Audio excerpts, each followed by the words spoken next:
You know, I've known about this film's existence for the past 2 years now, even before the film got its title, or before I even began production, because it's supposed to be in it. January of 2020, just before the pandemic days. It's my final year and semester of high school, and director Paul Thomas Anderson was looking to direct for a new film of his in the Valley. My film professor at the time letting me know that they were looking for teenage actors and a teenage lead, and all I had to be was, and I quote, male, to portray Caucasian 14 to 16-year-old. Also accepting 13 to 17-year-old boys to portray a lead in a new Focus Features film. I began setting up my audition tape, preparing my portfolio, hell, even setting up an in-person audition with my professor. Hell, I even started studying PTA's past films such as Boogie Nights and Magnolia. Everything I possibly can to prepare for the role. Then the pandemic hit, and it all went to shit. But after 2 years since I got that message from my professor, film finally gets its title, now known as Licorice Pizza, and after an absolutely stunning and fun trailer, I finally got to see what I thought to be the most important film in my life so far. So without further ado, Licorice Pizza, directed by Paul Thomas Anderson, is the latest drama and romance written and directed by the famous California director. A coming-of-age love story and buddy film featuring first-time actors and Hollywood stars such as Bradley Cooper, all taking us back to the San Fernando Valley in the 1970s through the eyes of child teen stars. I got to see the film the last week of 2021 with some really good friends of mine, so without further ado, here's what I thought about this long-awaited movie. So as I said, I got a history with this particular film, so I was unbelievably excited to go get a chance to go check out the film that I was planning to audition for. Some old friends and I got together a week after Christmas to plan to go check out a late-night screening of the film. We got some IMAX tickets to get the best possible viewing experience we could. And then the film starts. Well, I think I can surely say I'm glad I was ever casted in this film. Okay. It's not to say that there is nothing redeemable at all in the film, or even entertaining. The first 30 minutes do leave you hooked. Absolutely stunning visuals of the valley, incredibly comedic and awkward moments, and some absolutely charming and relatable performances from both leads. It is quite funny to see the main character that my professor wanted me to audition for so much, going through eerily similar things that I went through my teenage years of high school, especially the part of when it came to hustling to get into the film industry. With the female lead not being too bad herself. The first 30 minutes of the film, she delivers some of the funniest scenes of the entire movie. And it's supposed to be her debut. The film had heavily reminded me of John Hughes' films, especially of Ferris Bueller's Day Off, especially when it came to the main character clearly being an homage to the Bueller character, then leading to the rest of the film being an absolute headache-inducing mess of a plot.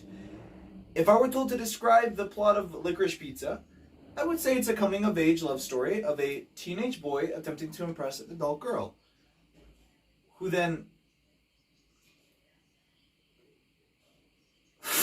The film seems to throw away its plot and its main teen cast for just strange celebrity cameos with, aside from some exceptions, some of the most awkward, cringy, and just flat-out racist jokes and humor I've seen all year in the movies.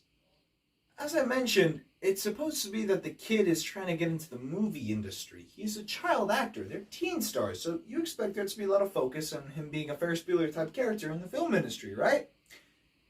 Not really.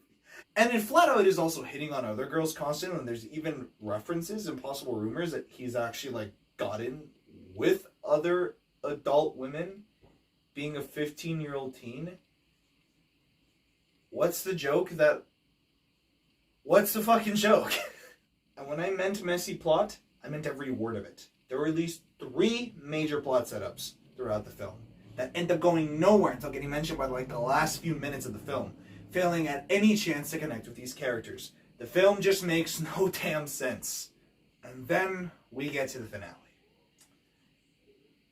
As I mentioned earlier, the film seems to hint at pedo-like themes throughout the story, which come all around by the very end. Before I continue, I'm going to make it very clear. I am not accusing the cast and crew nor Paul Thomas Anderson of promoting child predatory or child abuse themes in their film. But it just can't be ignored that the way the film is set up, and most importantly, the way the film is wrapped up, seems to deliver a very dangerous and concerning message.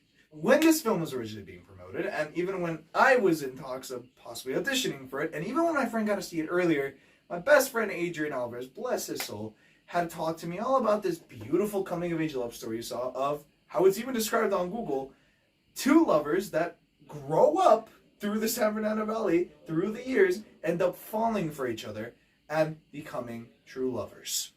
A teenage boy growing up to be a man who falls for someone that he knew for many years. Completely normal, legal, appropriate, and even a little quite romantic if done correctly. That is not what happens by the end of this fucking movie. And look, I get it. He's supposed to be a Ferris Bueller type character. Ferris Bueller has notoriously and always iconically been known to always be a kid wise beyond his years that want to act and be like an adult. But even just from that original film alone, if you paid any attention to it, the clear message still was that he was still a kid and was not ready for the adult world. And I understand that Paul Thomas Anderson was not trying to deliver that message, and I'm not trying to sell that, because clearly this was just literally by the very end of the film, and like a lot of this movie, very strange, awkward, throwaway sequences that end up going nowhere, that seemingly then end up wrapping it all up by the finale, almost as if they were trying to go for that, but even for the relationship that they end up showing to have by the end, there's not really a setup for it. It seems that the characters are more having a form of sibling kind of chemistry, similar to something of not Stranger Things. Well, yeah, something like Stranger Things. For a perfect example, Steve Harrington and Dustin from the show. How Steve is really almost like the older brother of Dustin in the show. And it seemed like they were going for that through most of the film. Until there's awkward and very uncomforting sequences where they're both checking each other out and get jealous of each other throughout sequences, almost as if they were dating. But they can't, or at least they shouldn't.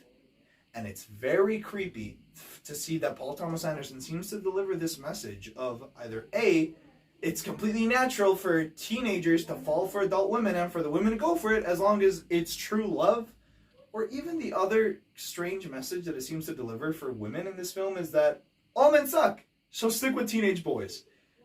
What the fuck? And once again, it is truly just the finale of this film that seems to deliver that message, but you just can't get it out of your head. After you watch it, after how clearly it's attempted to be represented and displayed, you just can't help to feel uncomfortable by the end of it and really get taken out of the experience. And it does not take away, once again, from the magic that was those first 30 minutes. But, as I mentioned in my past Eternals review, it's not enough to save an absolutely headache-inducing hour and a half of absolutely confusing and throwaway scenes and a very problematic theme explored by the finale of this film. With all that, I'm going to have to give Licorice Pizza a 6 out of 10. There's still a lot to enjoy of those first 30 minutes. I didn't even get on to touch on the soundtrack, and some of the best scenes generally being just the beauty of exploring the valley with music of people such as Sir Paul McCartney or David Bowie in the background.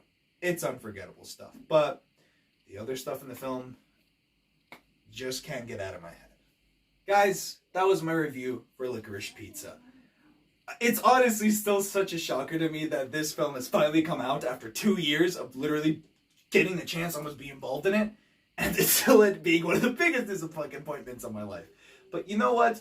I know a lot of people have very different reactions to this film. I know it's been absolutely being praised by many of the critics around. But despite that, it does not take away from the incredible filmography that Paul Thomas Anderson has. If you haven't seen any of his work, go watch his other stuff instead. Boogie Nights is an excellent pick if you want to laugh your ass off in one of the strangest comedies of all time. And There Will Be Blood if you ever want to see Daniel Day-Lewis's greatest performance after Lincoln. Guys, I really hope you all enjoyed this video. What did you think of Licorice Pizza? If you even saw it, did you even know this movie was coming out? Did you ever think I had a chance to be the main lead? Yeah, I know I didn't. Thank you all for watching. New videos coming soon. And new projects coming soon. And as always, have a lovely day. See you again.